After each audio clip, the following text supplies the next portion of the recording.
हरे कृष्ण।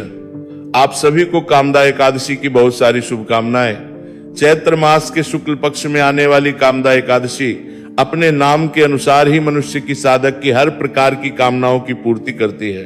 तो चलिए इसी कामदा एकादशी के उपलक्ष्य में उससे जुड़ी हुई इस सुंदर पौराणिक कथा का श्रवण करते हैं।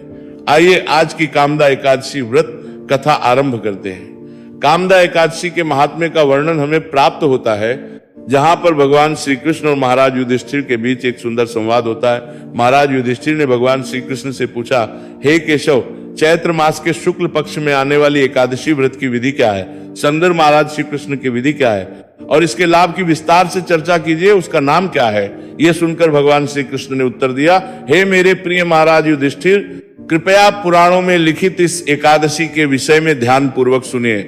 भगवान श्री रामचंद्र जी के परदादा यानी दिलीप महाराज ने अपने गुरु वशिष्ठ ऋषि से चैत्र मास के शुक्ल पक्ष में आने वाली इसी एकादशी के नाम और पालन की विधि के विषय में पूछा था। उसी की तराम समय वशिष्ठ ऋषि ने उत्तर दिया था, हे राजन, इस एकादशी का नाम कामदा है। ये एकादशी मनुष्य के समस्त पापों के फल को भस्म कर देती है और पालन करने वाले को पुत्र प्राप्ति का वरदान प्रदान करती है। अब कृपया मुझसे इसकी महिमा वर्णन भी सुनो। प्राचीन काल में भोगीपुर नामक एक शहर था जिसका शासन राजा पुंडरीक करते थे।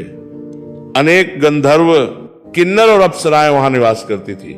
एक सुंदर अप्सरा ललिता और ललित नामक गंधर्व पति पत्नी के रूप में वहां पर निवास करते थे। वे दोनों ही परस्पर इतने आसक्त थे कि एक क्षण के लिए भी दूर नहीं रह पाते थे। एक बार राजा पुंडरीक की सभा में अनेक गंधर्व नृत्य और गायन कर रहे थे और ललित भी उनके साथ पत्नी के बिना ही गा रहा था।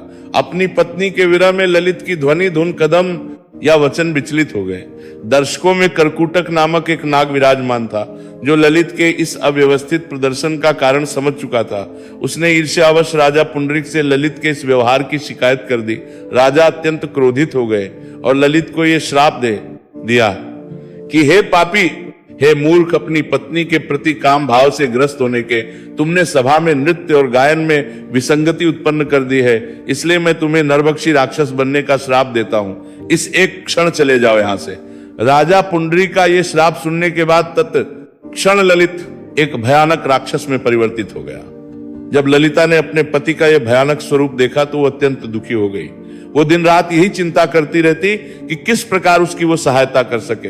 वो वन में अपने ही पति के साथ लगी। एक दिन अपने पति के साथ लगी कुल हो गई। पति के साथ वन में भटकते हुए ललिता ने विंध्य पर्वत के शिखर पर श्रृंगी मुनि का आश्रम देखा। ललिता ने तुरंत ही वहां पर जाकर मुनि को सादर प्रणाम किया। ललिता को देखकर ऋषि श्रृंगी ने पूछा, हे देवी, आप कौन है, किसकी पुत्री है और आप यहाँ पर क्यों आई है? ये सुनकर ललिता ने उत्तर दिया, हे महात्मा, मैं वीर धन्व नामक गंधर्व की कन्या हूं। मेरा नाम ललिता है। मैं यहाँ अपने पति के साथ आई हूं। हे महात्मन, पति को राजा पुंडरीक द्वारा श्राप मिला है और वे राक्षस बन चुके हैं। मैं उनका वो भयानक रूप देखकर अत्यंत दुखी रहती हूं। मैं अपने पति को इस कष्टमय स्थिति से मुक्त करवाना चाहती हूं। कृपया मुझे प्रायश्चित की वो विधि बताइए जिसके द्वारा मेरे पति इस श्राप से मुक्त हो सके। ललिता का तीव्र निवेदन सुनने के बाद दक्ष श्रृंगी ने कहा, हे देवी, कुछ दिनों में कामदा एकादशी आने वाली है जो चैत्र मास के शुक्ल पक्ष में आती है। इस एकादशी का दृढ़ता पूर्वक पालन करने से समस्त इच्छाएं पूर्ण हो जाती है।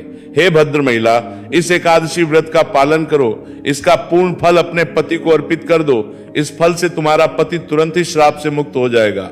ललिता ने सावधानी पूर्वक कामदा एकादशी व्रत का पालन किया। पूर्ण श्रद्धा और मनोभाव से नियम पूर्वक प्रत्येक विधि को पालन किया और फिर द्वादशी के दिन वह ब्राह्मणों और परम भगवान वासुदेव के सामने बैठ गई और घोषणा करने लगी। उसने भगवान को साक्षी रहते हुए कहा, मैंने अपने पति को श्राप मुक्त करने के लिए कामदा एकादशी व्रत का पालन किया है। अब मेरे द्वारा अर्जित जो भी पुण्य फल है उसके प्रभाव से मेरे पति को इस आसुरिक स्थिति से मुक्ति प्राप्त हो जाए। इतना कहकर उसने उस जल का छिड़काव किया और उसी समय ललिता का पति एक राक्षस के रूप में वहां उपस्थित था। जैसे ही ललिता ने अपनी प्रार्थना समाप्त की, उसका पति समस्त पापों मुक्त हो गया और उसे अपना गंधर्व का सुंदर स्वरूप वापस प्राप्त हो गया। अपने सुंदर दिव्य देह को प्राप्त करने के बाद वे दोनों अपने अपने नगर में लौट गए।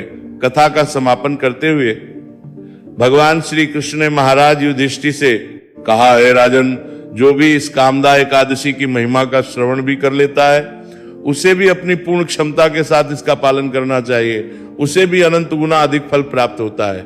इस कामदा एकादशी से बढ़कर कोई व्रत नहीं है। ये एक ब्राह्मण के वध के पाप से भी मुक्ति प्रदान कर सकता है, और यह कामदा एकादशी का व्रत आसुरी श्रापों का भी खंडन कर सकता है। तो ये थी कामदा एकादशी की संपूर्ण पौराणिक कथा। प्रिय दर्शकों, अगर आप भी चाहते हैं कि आपके जीवन के अनजाने पाप मिटें और अटके हुए कार्य पूरे हों, तो इस एकादशी का लाभ उठाएं। जानकारी सही लगी हो तो वीडियो को शेयर करके पुण्य के भागी बने। भगवान विष्णु आपकी झोली खुशियों से भर दें। जय श्री हरि।